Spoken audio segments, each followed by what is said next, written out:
everyone, and welcome back to my channel. Or if it's your first time, welcome to my channel. My name is Marlene and I talk about eating disorder recovery and everything related to healing the relationship with your own body, with food, and with movement. Today I want to share some really good reasons for you to recover. I know that it can be hard to actually find good reasons, and oftentimes even when we have reasons that we think are good, it's really hard for us to take them as our reasons to recover. So is, for instance, health. You probably know that it's really important for your health to work on recovery and to stop putting your body through what you put your body through, but the eating disorder oftentimes kind of shadows that and makes you believe that it's fine, and oftentimes our own health is also not as important for us when we're in the depth of an eating disorder. I can tell you from experience as a recovered person that once you get on the other side, your health will become important for you. And in fact, oftentimes you regret not starting earlier, but at the same time, I do understand that health might not be the best motivator right now, because again, when we're in an eating disorder, we oftentimes don't prioritize health. One thing that was a motivation for me personally was food. And I know it kind of sounds contradictory, but I wanted to eat food. I always liked food. I didn't want to be hungry anymore. But my eating disorder told me that it feels good to be hungry and that I didn't want to eat food when I actually did. And honestly, for me, it was a big motivator to be able to eat food and also to stop walking around all the time and to allow my body to rest. Now again, if you're still in a phase where the eating disorder is giving you a lot, it might not be the greatest motivation, but for some of you out there, eating food might be a motivator. And let me tell you, from a coach perspective, it's okay to have that motivation. It's okay to want to repair your relationship with food. Another one is to finally stop being at war with yourself.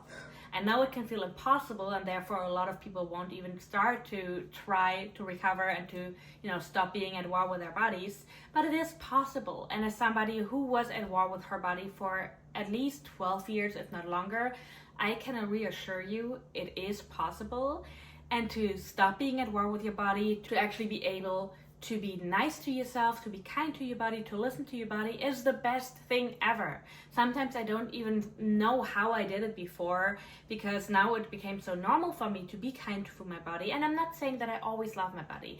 I have days where I don't like my body. I have days where I look in the mirror and I don't really like what I see.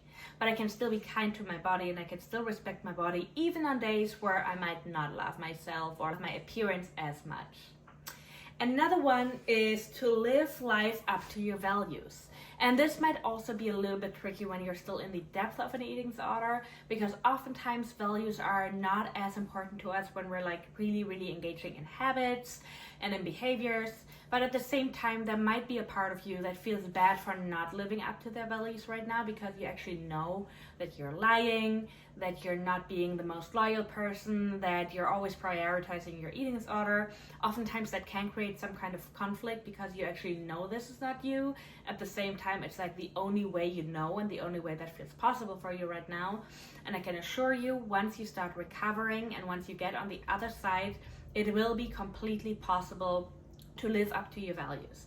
And I want to give you an example. When I was in the depth of my eating disorder, not only did I lie a lot because of my eating disorder, tell people that I had allergies, told people that I couldn't come because there was food involved, told people that I ate already and whatnot, but I also was more dishonest about money, because my scarcity mindset around money was so big that I was really doing sometimes even shady things to make some more money. Or I was also always prioritizing money, meaning that if I had an opportunity to sell something or to make some more money, I would always prioritize that over human connection.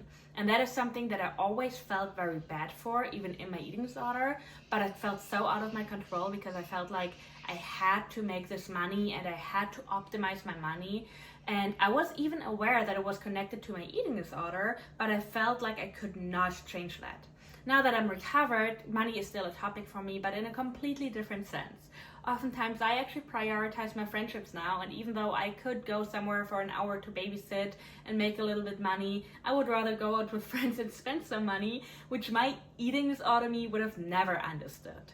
And I just touched on human connections, that's another one. And one more time, if you're in an eating disorder, you tend to isolate yourself, and oftentimes that's what the eating disorder wants.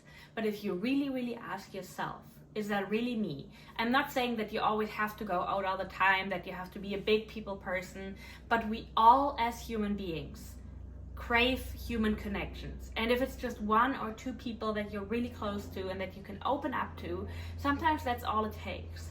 But the more we isolate ourselves, the more we don't allow ourselves to make space for that human connection and to even give it a try. And for me, all of my relationships changed drastically when I started to recover. Some actually changed in a way that I didn't expect, but it was just a sign for me that those might not be the right people in my life anymore. But most of my relationships actually changed for the better, because now I'm way more able to be present, to be in the moment, to be a loyal friend, and to not always prioritize my eating disorder. Because I'm gonna say something now that might sound really, really mean, and I don't mean it in a mean way, but it is the truth. People with eating disorders are egotistical. And I know that might be an unpopular opinion, and I do not mean that in the way that you might think right now. Please hear me out, because remember, I had an eating disorder for a very long time, and I'm not looking at myself as a person and say I was a super egotistical person, but my eating disorder made me more egotistical. I actually heard that phrase from a therapist who said the same thing about people with depression. And he also didn't mean it in a way where he said the person as a whole individual is egotistical. But when you struggle with something like that, you will prioritize certain things that will make you in the moment appear more egotistical than the person that you actually are. There should not be a reason to feel guilty or ashamed for, and I'm not trying to make you feel that way, but I say that so that you can think about the fact, wow, who could I be without that disorder? What kind of person could I actually be if I have more space? And I really want to encourage you to still take care of yourself and to still prioritize yourself. But then it can come from a real point, from an authentic point, instead of from an eating disorder point. People who prioritize themselves because it's authentic, because they need time, they need space, whatever, that is not egotistical. But your eating disorder or your depression can make you egotistical in some ways, because the disorder always wants to win. Another point is to actually follow your dreams and to know what your dreams are. When I had an eating disorder, I thought I knew my dreams, and one or two of them might still be the same, but most of them completely changed. And I'm laughing about that because if you would have asked me like 5 or 6 years ago, like, hey, what do you want in life? I would have answered that completely different. And while that sometimes is part of your life, I'm pretty sure in a couple of years from now, I'm going to answer that question differently from now as well. But still, I was not able to actually understand what I want in life, not only what kind of person I want to be, but also what my real goals are and why my real goals are like that. Because in my eating disorder, I was always caught up with eating disorders. Because some of those reasons were still appearance related, or others were reasons that I kind of used because I didn't really know what I want in life. Because when I had an eating disorder, I was also so insecure at the same time that I didn't even believe that I could achieve certain things. So even though they might have crossed my mind, I wouldn't even put them as wishes or goals for my life, because the ED made me believe that I will never get there. Another reason to choose full recovery is to reclaim your identity, your real identity. And it can feel scary if you don't know who you are, but you will never find out if you don't choose recovery. And you will be surprised who the person is without an eating disorder. It can feel so weird because, of course, you are you the whole time. I'm not saying that you're a split personality or that there's never like a part of you that's still there. But I do know that oftentimes when we choose recovery and when we allow ourselves to fully authentically live, because that's part of choosing recovery, then we are so surprised who we actually are. And oftentimes it's a really, really good surprise. The next reason was a really big one for me that was also really scary for me, and that is reclaiming my time. My eating disorder took up so much time that I actually didn't even know what I would do without it. And in the first weeks of my recovery, that was an actual struggle. I didn't even know what to do when I'm not walking around the whole day, and I didn't even know what to do when I'm not spending an hour in the store, in the supermarket every day, because it was part of my ED routine. So even though it was scary in the beginning, I actually really quickly noticed that this was amazing. All of a sudden I had more time to create, to sew, to design fashion, to meet up with my friends. I even tried reading, even though in recovery I still had a lot of brain fog and I couldn't really focus on that, but at least I had the time to try. So if you right now feel like, oh, I wish I had more time to do those things, but I'm also afraid because I've been, living with my ED for so long and I don't even know what to do without it, I can promise you that problem will change. Now I'm like so busy with work, with my projects, with clients and things that I love doing that I could never ever go back to that. And of course I wouldn't want to either. But it's crazy how much that perception changes, because before I was like, what would I even do without my eating disorder? And now I'm like, I don't even have the time for that anymore. But the only way I got there was through choosing recovery and also through going to that phase that, was uncomfortable, because I was like, oh my God, what am I doing? And another reason for me was to have an impact, whether that is with your story and like kind of role modeling or having an impact otherwise. Because one more time, the more the eating disorder takes over your life and takes over your time, the less time you have to focus on something that you really care for. Whether that is the environment, whether it's animal rights, or whether it's just something personal in your day-to-day life, whether it's your niece, your godchild, a friend, whoever you want to care for, or whichever impact you want to have. You don't always have to do something super big and change the world, but the impact you can have on other people will be very, very different once you get to the point where the eating disorder is not taking over your life anymore. For me, also having more energy was a big one. And even though in recovery, we oftentimes feel the opposite, and recovery is super, super exhausting. And in my recovery, I actually felt like I had less energy than before.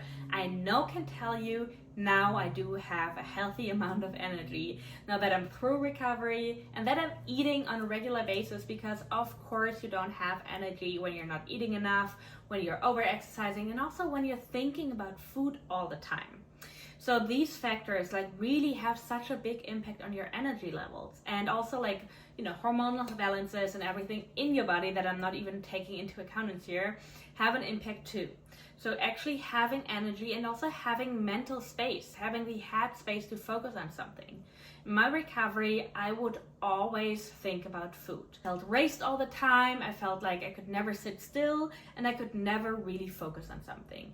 Now my mental headspace is completely different. I'm able to focus on things, whether it's a client, whether it's a project, whether it's a book I'm writing. I'm able to focus, which I was not able to do before, or only under certain circumstances, meaning when I have walked a certain amount of steps, when I had a workout, something like that. So it was never real mental freedom. And last but not least, joy and pleasure played a super big role for me, just because the joy that the eating disorder gave me, or the pleasure that the eating disorder gave me, is nothing compared to the joy and pleasure I have now in life. Whether it is me being happy about a certain food being good, traveling, working out, going to the beach, meeting up with friends, and having the headspace and the ability to stay in the moment for those things, that was not possible with my eating disorder. In fact, the eating disorder gave me more pleasure than anything else. And even when I was in the depth of my ED, I knew that that was not healthy, but because it gave me so much pleasure, I was so afraid to let go of that, because I couldn't believe that anything else could give me pleasure. And even in my recovery, there were phases where I could not stop thinking about food. And I was like, when will that ever stop? When will I ever be able to focus on anything else? But that is actually part of recovery. Once you get to the point where you can have pleasure in day-to-day lives that have nothing to do with your eating disorder, you will not regret choosing recovery. I really hope this video helped you guys. Let me know what your personal reasons are under this video, because I would really, really love to see what your reasons to recover are. Let me know if this video helped, if you have any questions, and as always, if you would like me to cover any other topics. If you're interested in coaching with me, all the information are on the end of this video. And thank you so much for being here. If you don't mind to leave a like, leave a comment, that's super helpful for the channel. And otherwise, guys, I will see you in the next one.